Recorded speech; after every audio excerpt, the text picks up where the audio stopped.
All right, let's jump right in. We are about to tackle a puzzle that's been hiding in plain sight for, about 2,000 years. It's a story about identity, about failure, and about who we're becoming, and it's all wrapped up in the three different names that were used for one of Jesus's most well-known disciples. So here's the big question that kicks this whole thing off. Was Jesus just, switching up nicknames at random, or was there actually a code, a specific reason he'd call this guy Simon one minute and Peter the next? I think you'll find the answer reveals this really powerful pattern, one that might just hit close to home for you too. To crack any code, you've got to start at the beginning. So let's go back to that very first clue. The moment this fisherman, a guy named Simon, meets Jesus for the first time, this is where it all starts.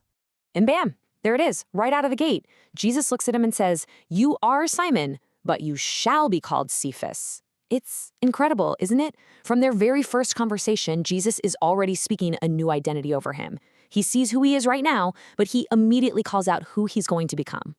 Now, don't get tripped up on the languages here. It's actually super simple. Cephas is just the Aramaic word, the language they were speaking day to day. Peter is the Greek version. But here's the thing. They both mean the exact same thing, rock.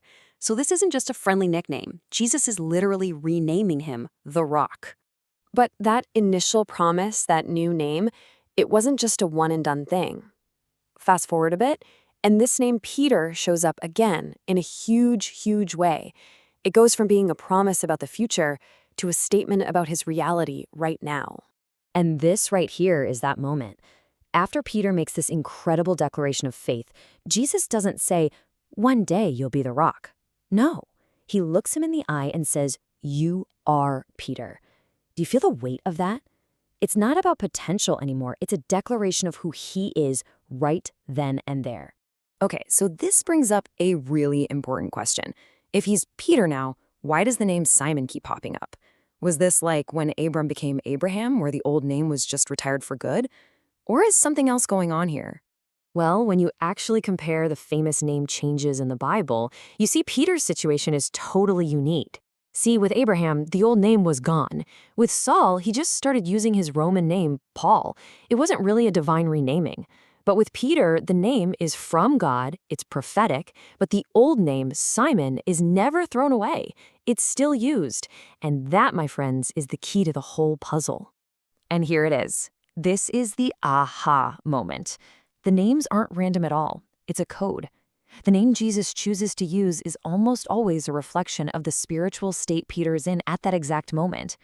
Is he living out of his old self, or is he stepping into the new man he was called to be?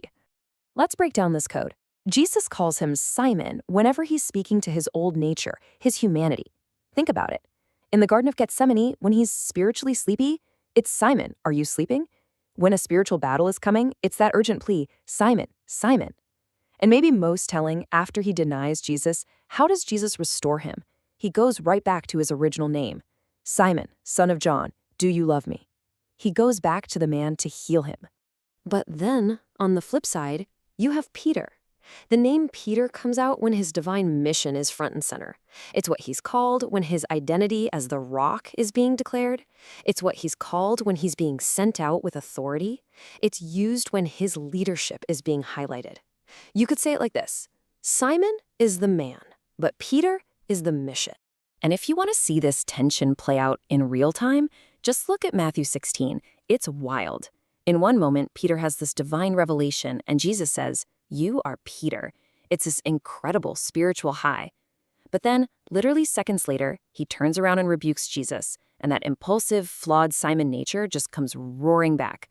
It's such a powerful picture of how quickly we can swing between the two. So, what's the big takeaway here? This isn't just a 2,000-year-old story about a fisherman. It's about us. It's a picture of that tension we all live in every single day. That space between our old self or old habits and the new person we're called to be. And the first amazing insight from all this is that Jesus called Simon rock long before he was stable. He spoke to the finished product while the guy was still a work in progress. And that's such a profound truth, isn't it?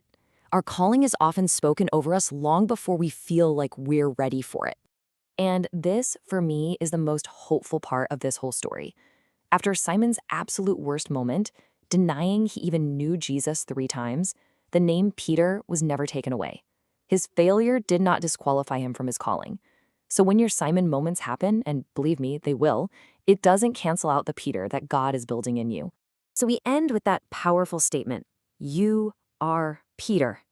It's not just the end of his story. It's a declaration that's always looking forward. And it leaves us with one final thought to really chew on. What is the Peter name, that solid God-given identity, that's being spoken over you right now, even in the middle of your own Simon moments?